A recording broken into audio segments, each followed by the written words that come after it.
Hello বন্ধুরা, আজকে একটা অন্যরকম ভিডিও নিয়ে চলে এলাম। আজকে আমার হাতে এটা একটা ফল, এটাকে আমরা ডেও ফল বলি। এই ফলটা আজকে মাখা করব। ফলটা খেতে অসম্ভব ভালো। আর আমার পাশে আমার মেয়ে একটা লেবু পেয়ে সে লেবুটা নিয়ে দুষ্টুমি করেই যাচ্ছে, ভেবেছিলাম লেবুটা খাবো। আর এখানে আমার শাশুড়ি মা এই ফলটা ভালো করে ধুয়ে নিচ্ছে, এটা পরিষ্কার করে নিচ্ছে। ফলটা কাঁচা ছিল, ঘরে রেখে ওটাকে পাকানো হয়েছে।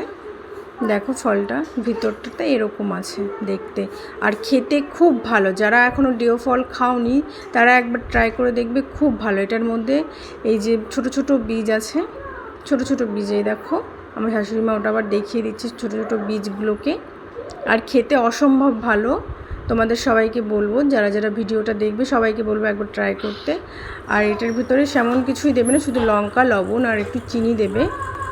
এটাকে সিম্পলভাবে মাখা করলে সব থেকে বেশি ভালো লাগে, কারণ এটার যে স্বাদ, যেটা টেস্ট আছে সেটা বোঝা যায়। আর এখানে আমাদের গাছে লেবু পাতা, এটা যাতে সেন্ট ভালো হয় একটু, এর জন্য লেবু পাতা দেওয়া। এই লেবু, আমাদের ছোটো একটা লেবু গাছ আছে, সেটার থেকে আমি পাতা ছিঁড়ে নিয়ে গিয়ে এখন ওটাকে ধুয়ে পরিষ্কার করে ওটার মধ্যে দেব। দিলে একটু সেন্ট হবে, ভালো লাগবে খেতে। ওইটাকে তুলে নিলাম, এই যে মাখা করেছি দেখো।